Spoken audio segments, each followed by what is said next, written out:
Almost there. Yeah. One pager today. It changes to white. It changes that from black to white. That's gonna bug me. Yes, it is. They're not the only quick one.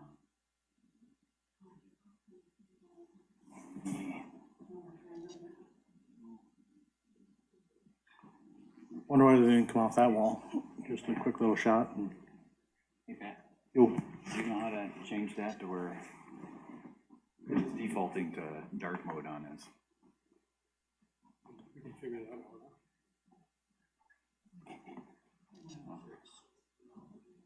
That's my window code.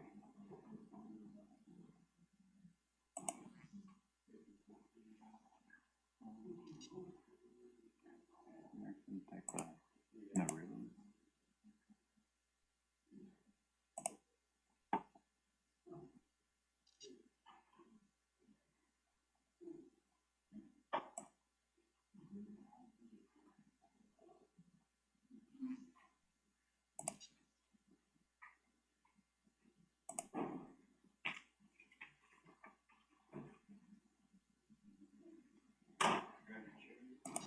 That's not the answer. Just leave it black. I know, I'm gonna take this one. Usually comes up white. Just tonight it came up black.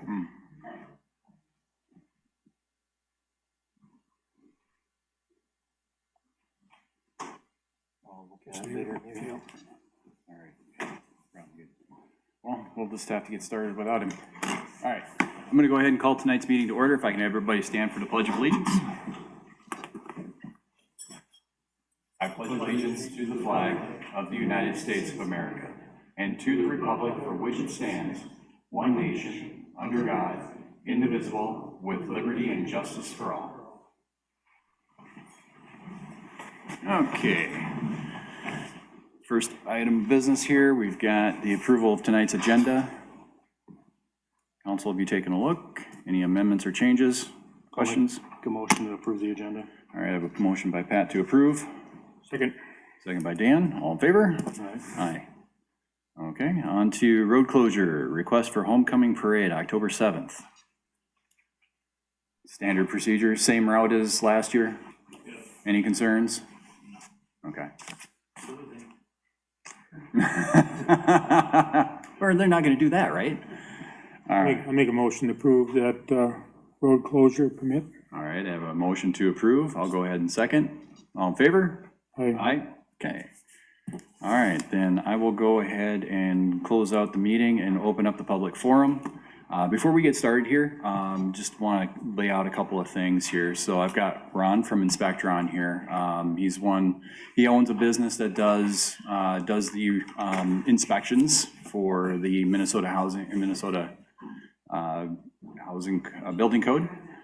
And that must be Scott Weller. Wheeler. Wheeler, okay. Sorry, my apologies for being late. No worries, we were Good just. city traffic. Right, right, this metropolitan traffic can be kind of a pain.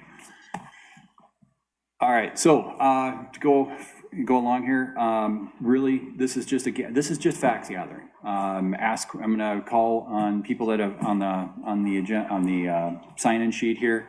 Doug, I did write you down, so you're on the list. Just come up, if you can come up to the mic, give your name, address, if you're part of if you're representing a business tonight, or a construction business, or any of that, just, state what business that what business it is. Again, we're just fact gathering tonight. There's been no official decisions made on whether or not we go through and adopt the state building code. This is to get not only more questions from us, to Ron and Scott, but also for you guys to ask questions too. So we want to get your guys' feedback on your thoughts on the Minnesota State Building Code. So with that being said, I'm actually going to just give you guys a couple minutes to introduce yourselves. All right, well, thank you, Mayor. My name is Ron Wasmund. I have been a certified building official since 1982. I own and operate a company that specializes in small jurisdictions. We have assembled about 31 different jurisdictions, ranging from Osakis to just north of Lake City and the St. Cloud area, St. Joseph, Rockville, Richmond, as well as Dakota County. We work in Rosemount, West St. Paul, South St. Paul, Rosemount, and a number of, excuse me, townships down there. I've been in business since 1996, so in July we started our 27th year. Again, I made an emphasis of representing smaller jurisdictions, so we know what it is when we come in to assist a smaller community, to be able to take into consideration the concerns and fears of the local constituents and still gain, the intent of the building code as a minimum standard to ensure decent, safe, sanitary housing and safe work environment and public stores. So I'm here to help answer any questions you might have, whether it's specific to you and your own situation or whether it's a broader field of what that means for the community. Thank you, Ron. You're welcome. Good evening, everyone. Thank you for the invitation, first and foremost. As a representative of the Department of Labor, Construction Codes and Licensing Division, the Commissioner of Labor and Industry is the one responsible for developing the state's model building code as a part of its statutory charge. I am the Code Services and Manufactured Structures Supervisor. I've been with the state for 23 years. Like Ron, my code history goes back quite a few years. I started at Olmsted County, the county in which the city of Rochester is in, enforcing the code in rural areas and in small cities, much like Ron's emphasis is. In fact, Ron and I go back a few years, crossing paths a number of times at Lakeville and some other locations. Not as co-workers, sometimes as adversaries in court, right? So we go back a ways. And as Ron had indicated, I'm here not as an advocate for the building code per se, but to answer your questions related to the building code in general, what it means to adopt the building code, how you might fee that or charge your fees, and how that's supposed to work both as a fee for service and as and the intent is to be a net zero for the community, both as the taxpayer shouldn't pay for what someone's doing next door and adding a structure or adding on to a structure. So any of those types of questions are open game. We're here, I think both of us are here to help you feel comfortable. I'm not trying to sell the building code, to be totally honest. I do believe that across the entire state, the state building code should be enforced. It is the minimum construction standard across the state, whether the code has been adopted in the jurisdiction, whether it's a county, a township, or a city. As the minimum building standard, we deal with compliance in non-code areas, we call them, where the code isn't adopted through a complaint process with the enforcement arm of the Construction Codes and Licensing Division. And with that, we'll turn it back to the mayor and the council. So we'll take the next few minutes for council here to ask some questions. Just for the new people that joined through here, just want to reiterate again, this is just an information session. We haven't made any decisions on whether or not we are going to go with the state building code or not. This is an opportunity for you as residents or business owners to be able to ask questions. I am going to amend that a little bit. I do ask that everybody be respectful. And keep your questions and comments limited. If you're here to make a statement, either direction, I would please ask that you keep that, and maybe submit that in writing to the city instead.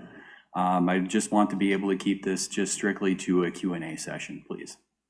So, so the first question I got for you, Scott, since I'm gonna put you in the hot seat right away. No problem. All right. So in the grand scheme of things, when a city or township or county is looking at adopting the state building code, what has the state seen as far as like stumbling blocks or things that would prevent a community from going in that direction? In relation to after it's adopted or prior to? As part of the process of going, Okay. looking at adopting, because, we're going from just a basic site, not even just a site permit type situation to, to a full. Zoning only to zoning. building. Yeah, right. Okay. So, Well, what's required by statute is the city adopt the building code by ordinance. And then as a part of that, you establish fee structure, but the main key next step is to designate a building official. You can contract with someone like Ron if you choose to. There's nothing in statute or rule that prohibits that. You could work with neighboring cities and share a code official. You could adopt or use the county's building official. Meeker County has adopted the code. And Jim Tews, I believe, is the building official there, and you could work cooperatively with the county in providing services, much as many of the other cities and townships. The townships are essentially unincorporated areas of the county, and the county's responsible for code enforcement in those.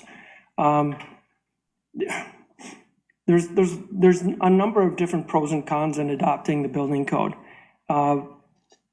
Many of those are directly related to the housing stock or the inventory that the jurisdiction maintains, in addition to the life safety benefits. The cons to this are, if you don't have a united front in enforcing the building code as a city council and in supporting your code official to properly administer and enforce the building code, you open yourselves up to what we would describe as discriminatory code enforcement, where some are treated, or the perception is that some are treated different than others.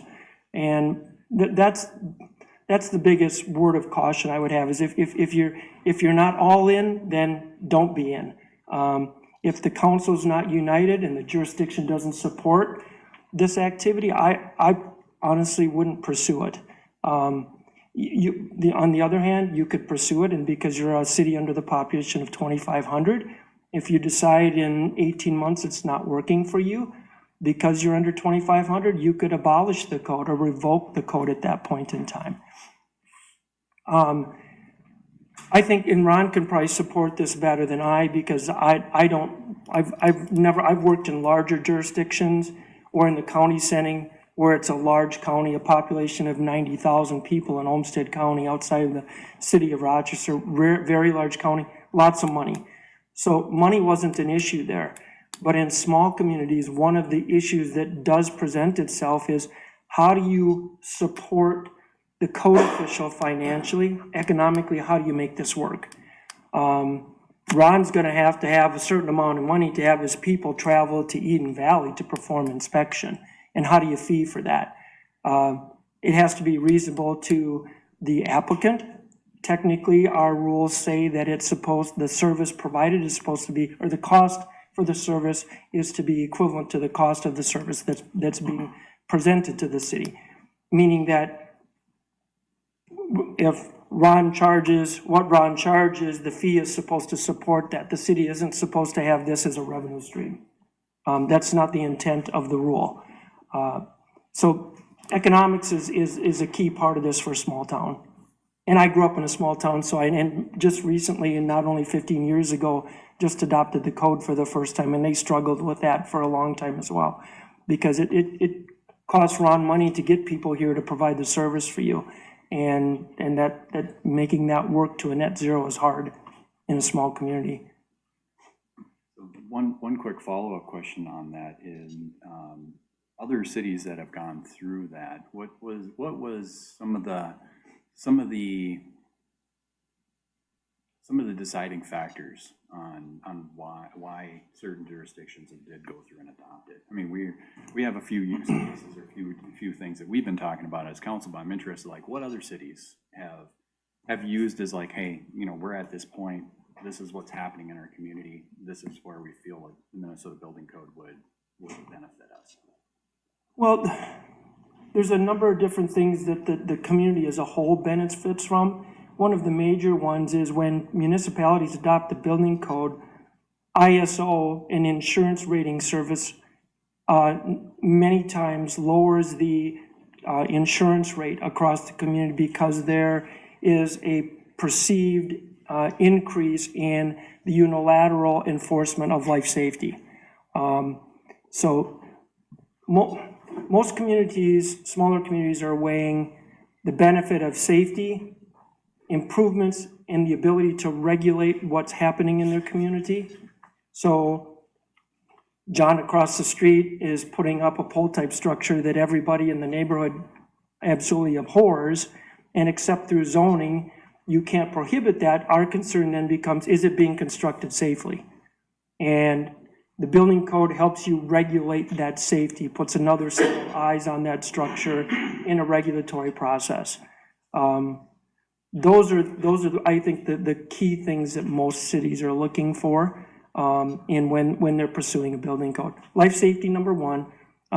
Their emergency personnel safety, knowing that the building's gonna be safe for them to get in and get out of, to provide emergency services to folks. And then safety to the neighboring occupants to make sure that things are properly anchored and secured so they don't blow from one neighbor's property to the other and damage their neighbor's property or maybe hurt someone. That was really the main question I had. I had a follow-up to Brent's question, or the comment you made about the 18-month rule. Do we have up to 18 months to, or is it after 18 months? No, Or you just use that as a, I just threw that out there as a time frame. There's no time frame related to that. If you decided in 6 months that, hey, this just isn't working for us, it's not what we expected, because you're under a population of 2,500, you could rescind the code. oh, okay. Because I was under the, That's a Minnesota statute. That's the authority that you have. okay, because I was under the impression that once we adopted it, that was it. There was no, I may have given you that impression. Because Yeah, I thought the 2008 action, once you adopted, even if you were under 2,500, you had to then enforce. And that may have been, questions and answers that have caused council, to think hard about what they're doing. But as the rules in 2008 were adopted, they still have the opportunity to rescind. that section of statute states that for cities under 2,500, the previous parts of the paragraph don't apply. So Ron's exactly right. As of January 1 of 2008, if you had adopted the building code, you had to continue to enforce it, except where cities under 2,500, those first two sentences of provisions in that paragraph don't apply to the cities of those size.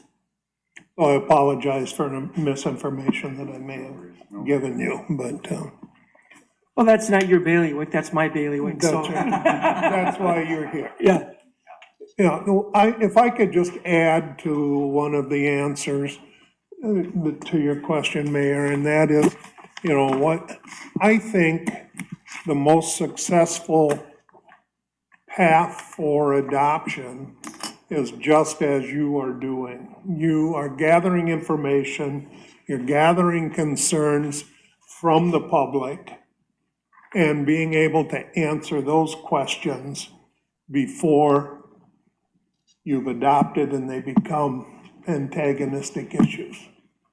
So I think that's a very wise move on your part, and take those comments into consideration, or maybe we can answer those questions tonight yet. The other thing I would like to follow up on is the length of time to rescind. And, you know, I'm not here to change that, make any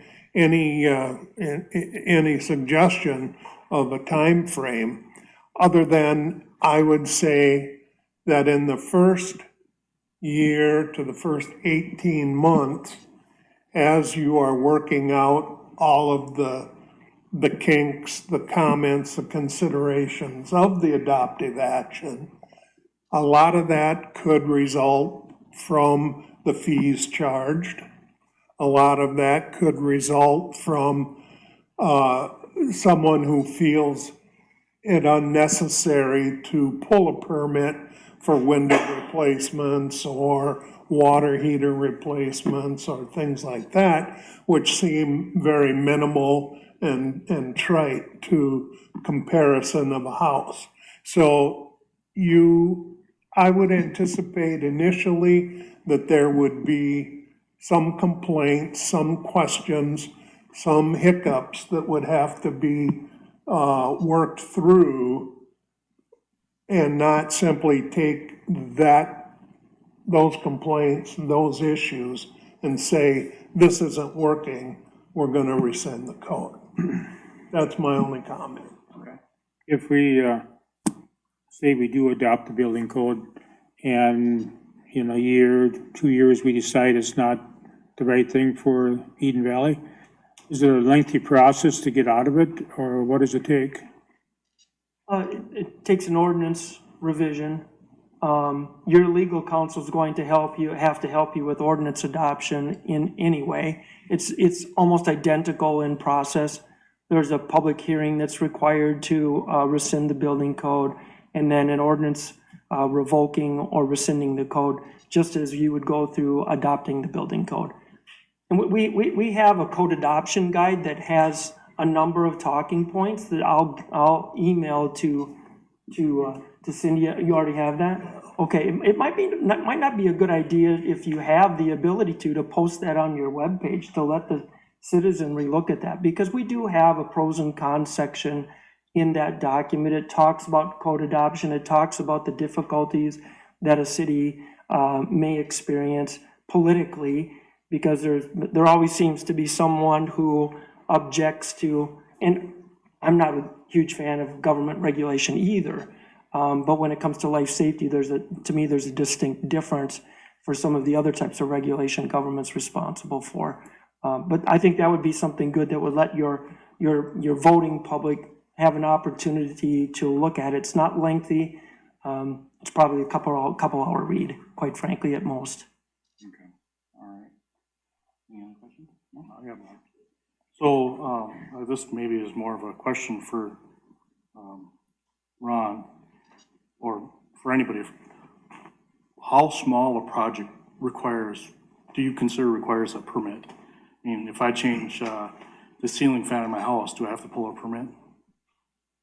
The replacement of a fixture, whether it's a light fixture or a plumbing fixture or a gas pipe, as long as you are not relocating it, or a new circuit, or a new gas line, if you are simply disconnecting the furnace and putting a new furnace on the existing gas line, that connection that you broke apart to make that connection needs to be tested.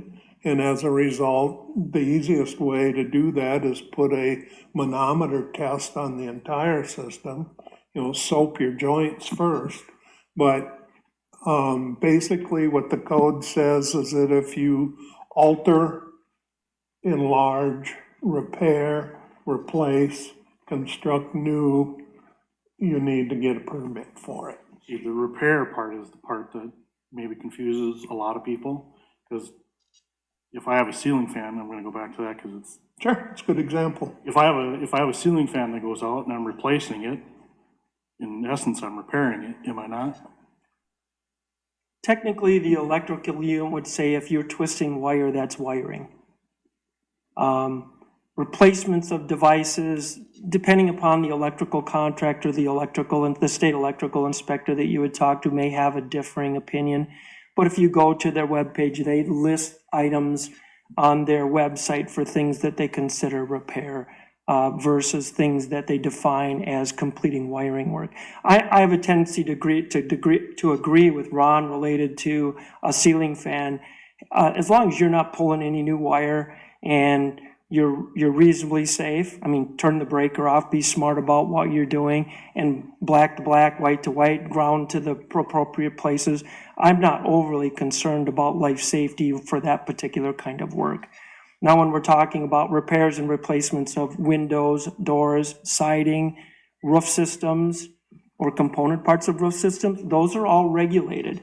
And most of the concerns of the constituency, and I don't mean to speak to the folks in your audience, and certainly they can raise these same questions, they're not overly concerned about making sure that the work that's being performed for them complies. It's at what cost is that supervision making sure that it does comply?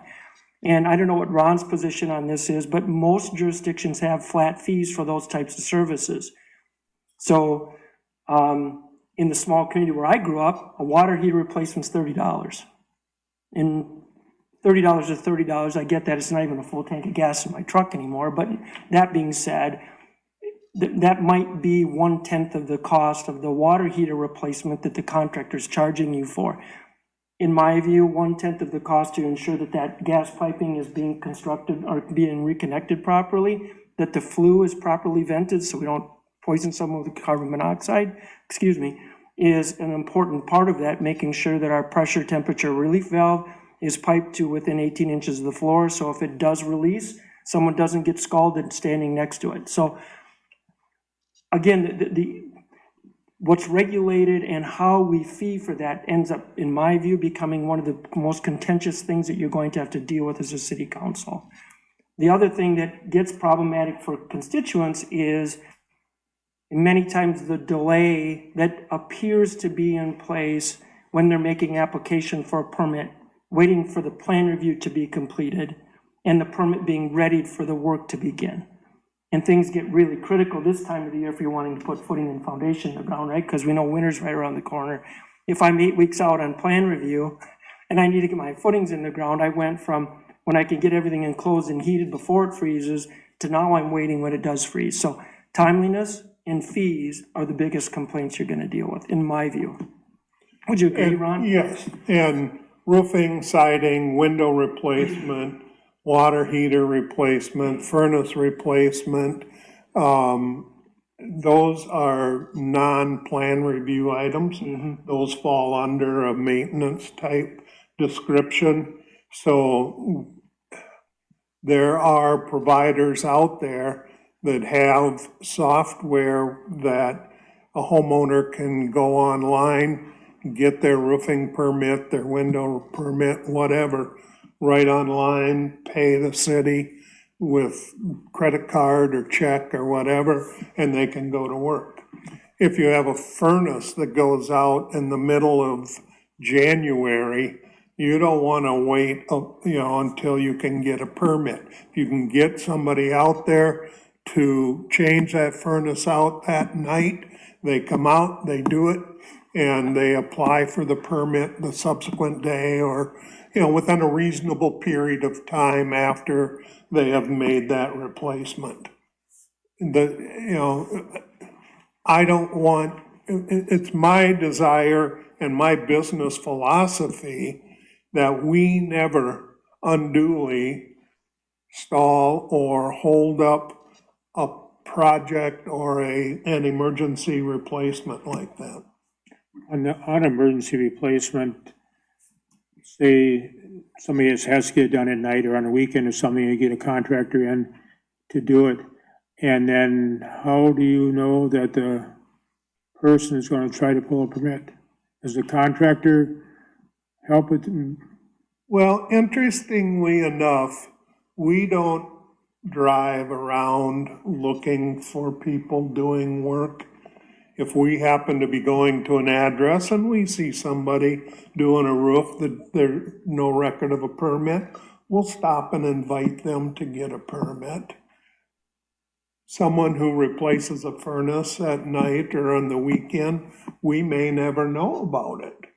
But the homeowner, if they're concerned, should certainly insist that the contractor replacing that piece of equipment gets a permit so that it can be looked at for those basic items that need to be checked for safety, flues, gas piping, etc.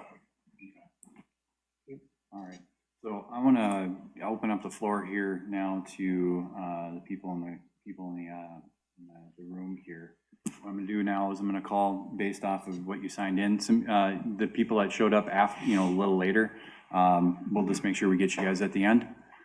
So in order of people that signed in here, first person I'm going to call up is Trent Raditz. So if you come up to the microphone, please, and either one. There isn't a chair in front of that one, so that may be a little difficult to use. So go ahead. And I'm Trent Raditz. I'm on the Planning and Zoning Board. One of my biggest questions is, after it was implemented, if it could be revoked, and that was pretty well answered. But the other, how does the building code, once it is adapted, how does that work with planning and zoning? Is that going to be overtaking planning and zoning, or is that just another tool with planning and zoning? Well, your planning and if I may. No, go ahead. Your planning and zoning responsibilities lie with the zoning ordinance, land use, lot dimensional standards, setbacks from property lines, those items that pertain to the lot and to the city's ordinances. We work hand in hand. Okay. Because if somebody wants to build a new detached garage in their backyard or their front yard, Right. You as a planning and zoning committee would look at it for the placement of that garage on that lot. Okay. We would then review it for the structural standards of the garage and ensure that there's proper setbacks between structures. We want, unless the accessory structure in this example is attached to the house, there needs to be a 6-foot separation between the two structures in order to avoid any type of fire rating on the exterior walls of either the house. And there's ways, you can get it down to 3 feet if you fire rate the wall of the garage, and that would still leave you 3 feet between the garage and the house. So you could have some openings in the house, doors, windows, no, non-rated walls, if the garage has a 1-hour fire rated wall. So that's the things that we look at and work closely hand in hand with you, with the planning and zoning to ensure compliance. Thank you. You're very welcome. is that the only question you had, Trent? Yeah. Okay, all right. Then the next person I'm going to call up here, is that Terry? Yes. Okay. I really don't have any questions. Okay. I just wanted to hear what was going on. Okay, sure. All right. Well, thank you for coming. All right, so the next person I have is Kathy Weeks. I don't know if this is going to apply to anything, but, I've been given the understanding that there's no ordinance in town with water running from one yard into the next yard.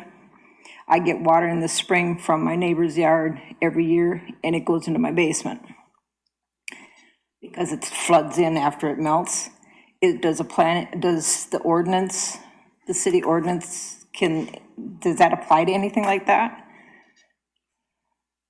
Well, the building planning and code, zoning thing like that, a building these code are, that, these are things that, believe me, we struggle with, because the building code addresses drainage within the first 6 feet of the structure.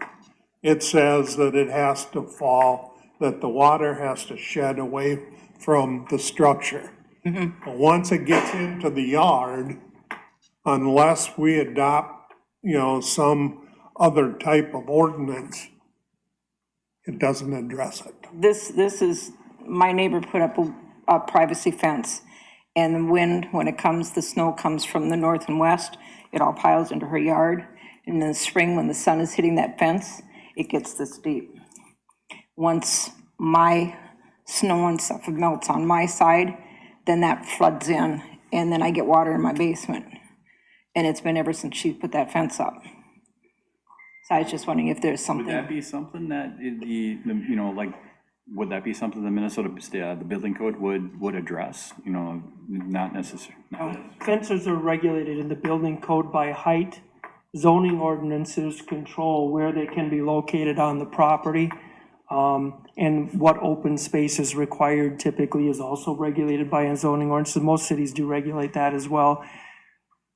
Lot drainage and development drainage is typically regulated through CUP, so planned use, or PUDs, planned use, planned unit development requirements that a developer has. Historically, as Ron had indicated, drainage is always a huge issue in Minnesota. There's mainly 4 states in the country that have basements in understructures. Minnesota is one of them. And we have problems with drainage related to basements across the entire state, especially in existing properties.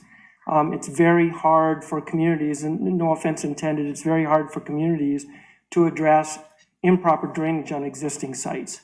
When there was no planned unit drainage or planned unit development drainage prior to or when that development was put in place.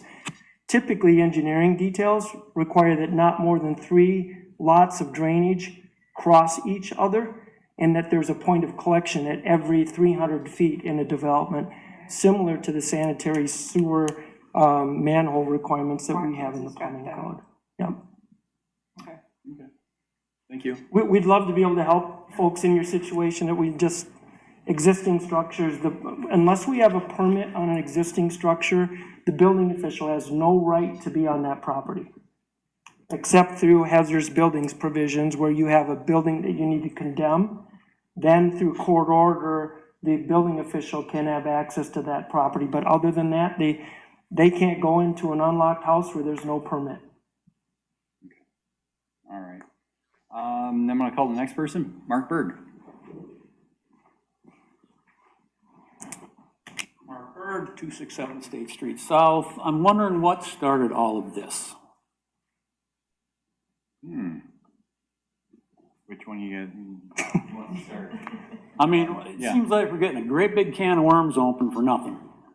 So It's like a problem in search of a solution here. Yeah, well, one of the things that really started bringing this conversation to bear would be the houses that have been moved into town in various states of finish. Not saying all of them are that way, just some of the houses that have gone past their existing site permits and when they were supposed to be done. Some just totally flaunted the rules and just did things their own way. This was one of the big things that we talked about as a council on if that would get, by adopting the state building code, would give us some enforcement on not only how and when those houses get pulled in, but when they get finished and what kind of state of finish they need to be in. Well, I think we could find something better than just putting a blanket onto everybody for a couple people. Well, that's why this is just an informational session. This is where we're getting information. Well, the other thing is too, is who knew about this meeting? No one. This is the best kept meeting ever. We did put it in the paper twice. There was a little blurb in the paper. It's not on the website. I looked. There's not agenda posted. It's pretty important. This affects everybody. Everyone should know. Yeah, well, like I said, this is just an informational meeting. We're not making any decisions here tonight. If we determine it was warranted, we might even have more of these. Well, I would hope so. Yeah. If you plan on going forward, everybody needs to be heard. This would have to be well broadcasted across the city. I agree. As you can tell, I'm not in favor of it. I didn't notice. No, Did well. I appreciate that, though. All right, next person I got is Corey Schultz. Okay, all right. Next person, Dave Teicher, same thing. Kind of listening, but most of the questions that I had have been getting answered. Okay. All right, Pete Corman.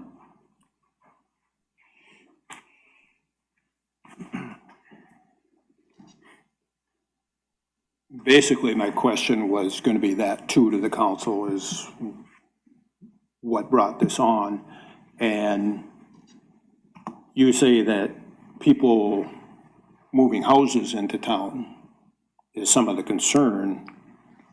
Can't you address that through planning and zoning?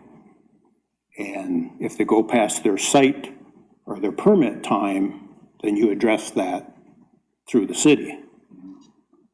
You know, I think if you're going to adopt this, I think people are gonna say, I'm not gonna do it. They're gonna replace a light fixture without a permit. They're gonna get somebody to do a water heater without a permit.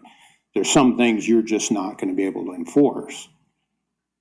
And I also think it's going to, people are gonna say, I'm just not gonna fix stuff. I'm not gonna add on to my house. I'm not gonna make improvements to my home because of the hassle of going through a permit and inspections and fees. It's gonna add on to the cost for the homeowner.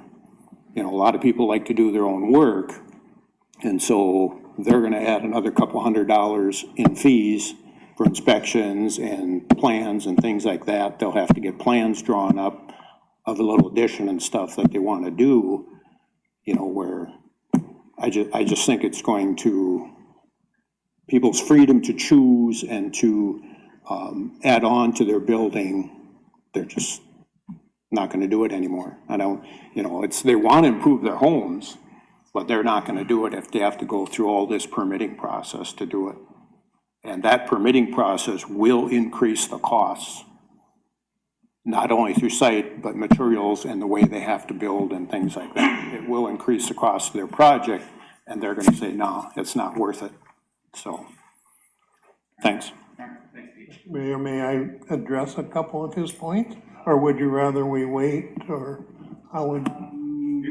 You can, you're okay with that? Yeah, if you keep it brief, we got, I will. want to get to Yeah. everybody else. Well, first, to the point of structures being moved in, and can that be addressed by planning and zoning? Planning and zoning has a limited enforcement or guidance opportunity there. The city can't have a building code in place that would address how that structure is set on the foundation, what upgrades need to be done to that structure, unless they adopt the code. The only code that a municipality may administer is the Minnesota State Building Code. The second point is that the building code is the standard of construction throughout the state. So the administration of the building code in a city like Eden Valley is strictly, excuse me, strictly to help the homeowner understand what those rules are and help you comply with those rules. So that if you decide to sell your house, you can be assured that it complies with the building code and you don't have somebody coming back after you, after the sale of the house, because you may have done a project that doesn't comply and may or may not contain mistakes that could cause problems with the structure. So that, we're just here to help you. You know that old adage, right? I'm from the government and I'm here to help you. Like every sale of every house in Minnesota has an inspection before it's sold. You can have a house that is up to code and everything, and they're gonna find things in inspection just because of time and deterioration of things that have to be repaired. I don't disagree with that at all. I mean, you're never gonna get away from, that's part of the process of inspecting a house, so the next person buys it, gets something that's safe and habitable. But that does happen in that process, and that sale can't go through without addressing those issues. I might speak to that quickly and briefly in that, and I don't know, maybe you're a realtor and you are more familiar with the real estate laws than I am, but I don't know of any real estate agreement that says that you have to have it inspected. If you live in some of the metropolitan cities, St. Louis Park, Minneapolis, St. Paul, Maple Grove, they have a housing code that you absolutely have to have it inspected for code compliance before you sell it. Otherwise, the inspections are elective. And if you have a competitive market, we're seeing this, the closer to the cities that we get with our jurisdictions. If you have a competition for that house, one of the first things they'll do is waive the inspection. And then later they call and say, you know, my roof is leaking, or, you know, whatever. That's maybe a poor example. But they will call in the local code jurisdiction and ask for help. Well, we can't help if we haven't been there and haven't had a permit, so. That evidence is there during the lockdown pandemic. A lot of things were waived because the market Dictated, yep. All right, so I'm gonna keep ourselves moving along here, but appreciate that. Noah Russell? No, Russell, 289 South State Street. I guess one of my questions is, so aren't businesses required to be certified to go out and do the work? I mean, for the most part? Yeah, building contractors are required to be licensed, residential building contractors, I should say, are required to be licensed by the state of Minnesota. And they're required by their licensure to perform work in compliance with the state's building code, whether they're working in a code-adopted city or whether they're working in a non-code area. Mechanical contractors are required to provide registration and notice of bonding with the state of Minnesota, similar to what commercial contractors are. Commercial contractors aren't required to be licensed, but they're required to register with the state of Minnesota and show that they have in place working bonds and insurance for errors and omissions and those types of things. So you are correct, yep. The state does license residential building contractors. So, and then coupled with that, like, so say if you have an insurance claim, in order for that work to get done, doesn't this all need to be inspected and people coming in to ensure that the work quality was done right? Yeah, but one of the things, this is one of the biggest problems that we're currently experiencing at the state is all of these insurance disputes between homeowners, contractors completing replacement work, whether it's windows, sidings, or roofs, insurance related. And the fact that insurance companies have included language in their policies that state that we will not cover claims related to work that's not a part of an enforcement process, meaning unless it's ordered to be provided by the building official, they will not provide coverage for it. Cindy and I had a conversation about that earlier this afternoon. And when I get those calls, I ask the consumers to refer the matter to the Department of Commerce and their insurance investigation unit and let them handle it. The building official doesn't have any say in any of that. But you brought forward an issue that's become more and more apparent over the last 24, 48 months. I'm hearing, I get calls on this all the time from residents, from building contractors who are required to build to the code under their licensure, and they're not permitted to provide compliance because the insurance company won't pay for it. But that shouldn't be the motivation for adopting the code. Okay, I think that's all I had. So you're saying that if you don't adopt the code, the insurance company is No. not paying for damage? That's what the insurance company is claiming, where there's no written order to provide that element of the re-roof system. The insurance adjusters are objecting to providing that. Well, when they wrote out your policy, cover me when it's broke. I understand what you're saying, I understand what you're saying, but that's one of the positions that insurance companies are taking. I'm not saying that that is the reason to adopt the building code. I refer those folks to Commerce, because the Commerce has an insurance investigation division, and they then deal with those issues. It just delays your work to be completed, is the On the issue. insurance side.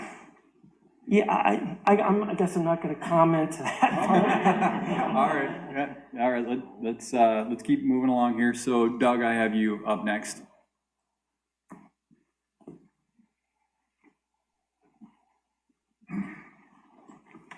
I had a few things I wanted to make comment on when I was headed for this meeting. But then a comment I heard a little bit earlier adds to the questions I have, and I want to go to that one right off the bat. You said one of the motivations for this is moving houses to town. And two of them have been recently moved by me. Well, you're not the only ones that have houses in the town. And I'm not gonna. Well, comment any further on that. I just wanted to suggest that if there's ever an issue that the city has, it would be helpful to contact the stakeholder. If you think somebody's having a problem or doing something you don't like, you should contact them. I've had no contact, so I assume, from what you just said, it's not me. But I don't know that. Because in the past, there's been a history of a lot of stuff going on when there's no contact with the stakeholder first, and then this big blanket gets thrown over everybody.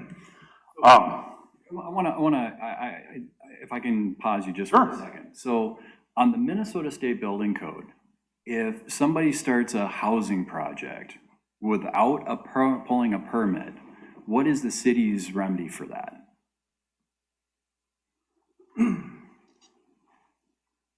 Well, the building official would have the authority to go to the property and post a stop work order and demand that a permit be obtained.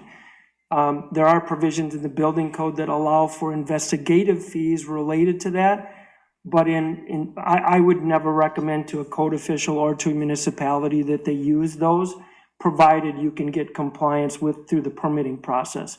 If the applicant continues to refuse, then your legal counsel's got to get involved, just as they would if they didn't get a zoning permit to proceed prior to moving the structure there.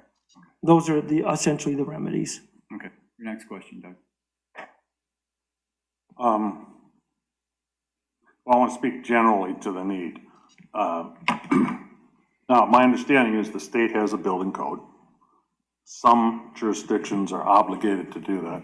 Mm-hmm. The city of Eden Valley falls under an exception that does not have to adopt a building code. And for all these years, has elected not to do that. And that's permitted under the code.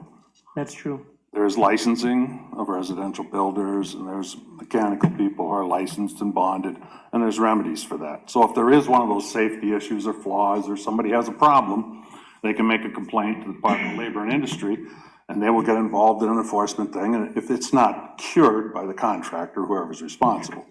So those things usually work their way out, and they're bonded and licensed. We talk about safety issues. At 70 years young and 50 years as an adult in this community, I'm not aware of a safety issue that's ever occurred in this community as because of a lack of a building code. So I don't know exactly where we're going there. We've got good contractors, people who do good work. The people regulate who they want or don't want by choosing reputable people to do the work. That insurance question was a little confusing to me. There might be some renegade insurance companies that don't pay when they're supposed to, but you don't need a building code declaration under most reputable insurance companies. I know that firsthand. I just replaced several roofs. They come out, they do the evaluation. If they say it's total, they make an adjustment. If you dispute it, you make your own, get your own guy in, you have your little tussle with the insurance company. But they don't need an order to determine what's physically there to hail wreck the roof. You get the roof done. I also want to make a comment for the council to consider.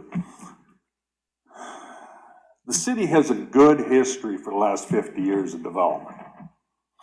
There's been a lot of people invested a lot of time and energy into developing and growing this community, both in a commercial sense and in a residential sense. Providing housing, you gotta have both to make a community grow, and a good school system helps, and we have one of the best. But I do want to anecdotal tell you a couple of things that you may not know about.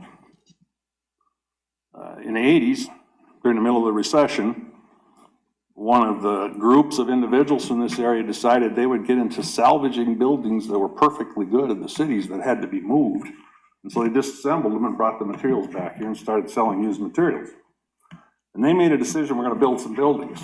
We're gonna rent these buildings out. Doug, I appreciate you want to tell a story, but in the interest of time, if you're here to make a statement, I'd ask that you write it up and submit it to Cindy. If you have questions about the city concerning about the city adopting the state building code, or if you have any questions for council or the gentleman here to help answer questions dealing with the Minnesota State Building Code, I would rather have you use your remaining time for that. How would that get out to the folks that are here that want to know about this, my statement? How does that work? It's part of the it'd be part of the meeting minutes. Okay.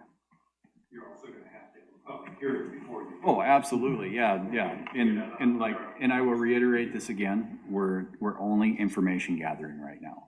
And by you writing up your statement and putting that in there, that will be put with the other information that we're gathering on whether or not we make the decision to go for it or not to go for the statement, the state building code. And to your point, Pete, there has to be a public hearing on this, perhaps maybe multiple public hearings on it, depending on how many people show up and what is discussed during those public hearings. But this is like the very first steps of this process, just to even decide if we're going to go down this route. I have some questions then. Okay. Painesville has a building code and they have a fee for the service. And just west of the hospital, they make these, a developer did fourplexes. And at first they charged a $4,000 fee and then later a $6,000 fee just to have them inspected. And there's 13 of them. Is that the kind of fee for service thing you're talking about when you're talking about enforcing these codes?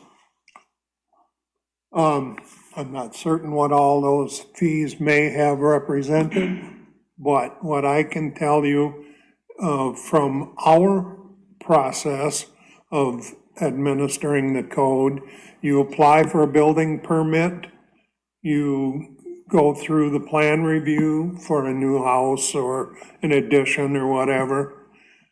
We determine the value, we calculate a building permit fee based upon the city's adopted fee schedule, and we charge you that fee.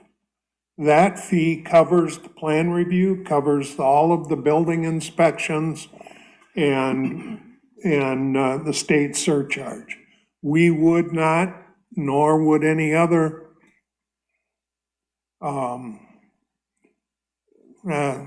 nor should anybody else charge you a second fee. Now, the exceptions to those fees would be whatever the city might have for sewer availability charge, water availability charge, or any other Those utility are hookup fees. fees, and we understand those. But those, you know, So those type of fees, we're not talking hundreds of dollars for a major new structure, we're talking thousands, right? about 1%. A permit fee, plan review, and surcharge, I think, calculates pretty closely to 1%. So if you build a new house and it's $300,000, you're gonna get $3,000 more for that fee just to have the inspections done. Yes, If you did it 1%, that's all. yes, yeah, at 1%. And a lot of these codes, you know, Manhattan Toy was built down here with used materials. And they were initially gonna go to Painesville, but Painesville had a code that did not allow used materials to be allowed in the construction. Would most code adoptions, or the ones you've seen in the models, prohibit that kind of thing that Painesville prohibited, that Eden Valley didn't prohibit at the time? The code doesn't specifically say you can't use within construction. Plumbing is different, electrical may be different, but what the building code says is that the lumber has to meet a certain grade and species. And so the modulus of elasticity and the tensile strength of that wood is what's certified when they put a grade on a piece of lumber. So if you wanted to employ used materials to construct a new structure, it would require that those materials be certified or have a stamp on it that you could still read as to the grade and class of Engineered lumber. rafters, for example, would have to be either re-stamped or have a valid engineer stamp on them, Yes, and you have to pay those engineering fees. yes. Or sometimes if you can still read them, the manufacturer has those trusses, that truss job on file and can refer to it.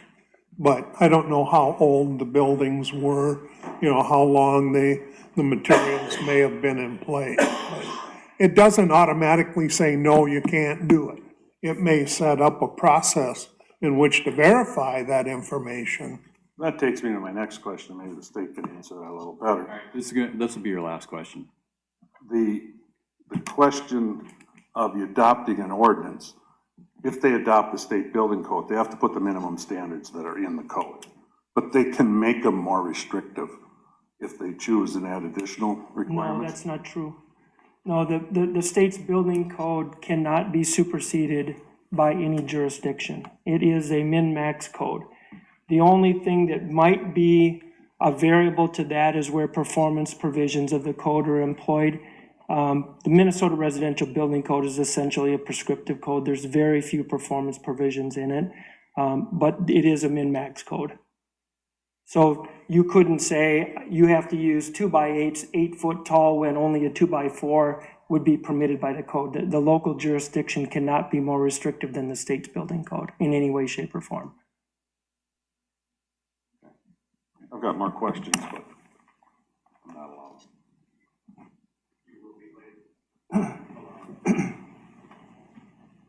If I might, I'll leave my contact information here. If anyone in the audience would like to ask additional questions, I'm willing to respond to those, provide those to the individual, copy them to the council members, to Cindy. I'll make those responses available. We've got 60-some code subject matter experts in the building. If you have questions, we're more than willing to ask those. This needs to be a transparent process. And people have to have buy-in, or the city council's work in administering this is going to fail miserably. I appreciate that. All right, so I'm going to not know your name, but the gentleman sitting next to Mr. Bradshaw there, do you have any questions? Brian. What did I do? If you have any questions, if you could come up to the microphone and. I do have some concerns right now, but right now I don't think it's the right time for it. Okay. So right now I'm just kind of gathering intel, Okay. kind of keep people nervous. Keep people nervous? All right, that works. All right. All right, Mr. Bradshaw. I'm just here to add weight and girth to, the arguments, against adopting. Oh, I missed your humor, Jeff. I see you have a Wensman Construction shirt on. That's all you really feel.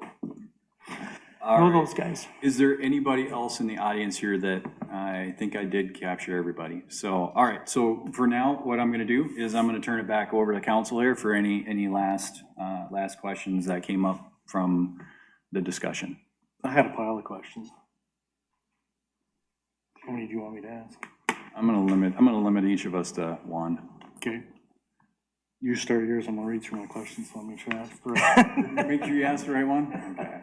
All right, I need to formulate how I'm gonna say my question. I think a lot of things we went through tonight, we got a lot of good input from the people here. And like Grant said, we're just gathering information right now. We're not making decisions one way or another. And if we do this or not, it's just gonna be a long process and a lot of things to look at. So I don't have any other questions, but. Okay, all right. Yeah, I don't actually have any additional questions. I thought maybe I might have one as Dan was answering his comments, but I'll just just echo what Dan said.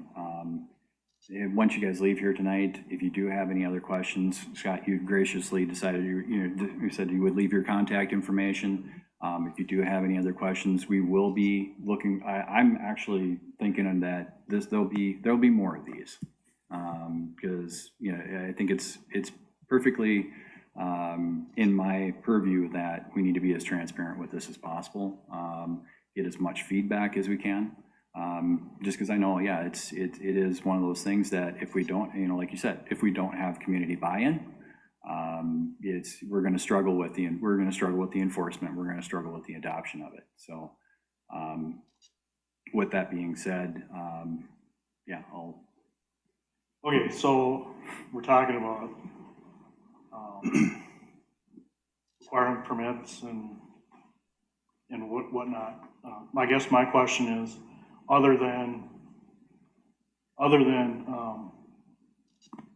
the possibility of reduced interest or insurance rates, and knowing that my house is compliant, what's in it for me? If I'm gonna have to pull a permit to replace my back door, for instance, what's in it for me? Because, you're asking people to spend money to have their homes inspected or their work inspected, but really, what's in it for us? Well, for instance, a door replacement, one of the requirements when you put a new door into wood frame construction is that there needs to be a flashing, referred to as a pan flashing, that goes down under the threshold and over the drain board that's on the exterior. The other thing is that, the dwelling is required to have at least one 3068 door. So if a door is being replaced and that door is the 30 door, it can't be reduced. So there's a little bit of checkup there to ensure that it is a 30 door that goes back in. So Ron, I just kind of going back to Pat's question, and what would it be for the homeowners? What would the homeowners get out of it by the city adopting the code? What, just in general, what's the positive side of adopting this for the residents in the city? Well, I think it's those measures, the flashing, for instance, that would preserve the box sill or the rim joist or whatever the construction of the home is, and, maintaining the safety of the house. Whether that's, an intrinsic realization or a pain in the patootie. It's all in the way you look at it. And I don't know that I can tell you 100% that that's going to make any property owner feel better. looking at larger projects, there may be some value there. I don't want to make disparaging remarks about any contractor, but I think we all know that there are good and less good, bad in any type of business. And we want to act as a consumer protection against the bad work and ensure that it gets to be good. If I can go ahead.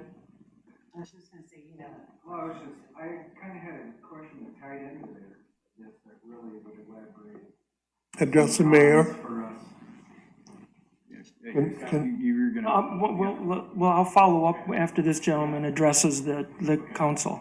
Okay, so say somebody gets some work done by, business or whatever, and then they get this service done, and for whatever reason, they get denied, like it's not good enough.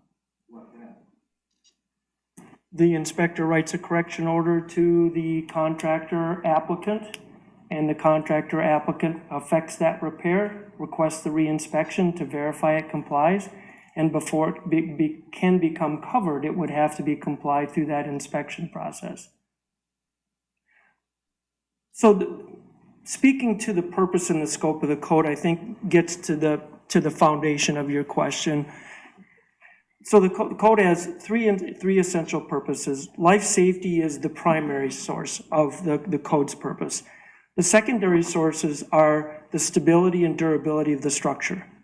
Durability is one of the things that Ron was referencing to in your door replacement example, where we make sure that the door is properly installed, that it properly works to allow people to egress and ingress into the building, and it's of the appropriate size, and that it's properly flashed and installed for the purposes of durability.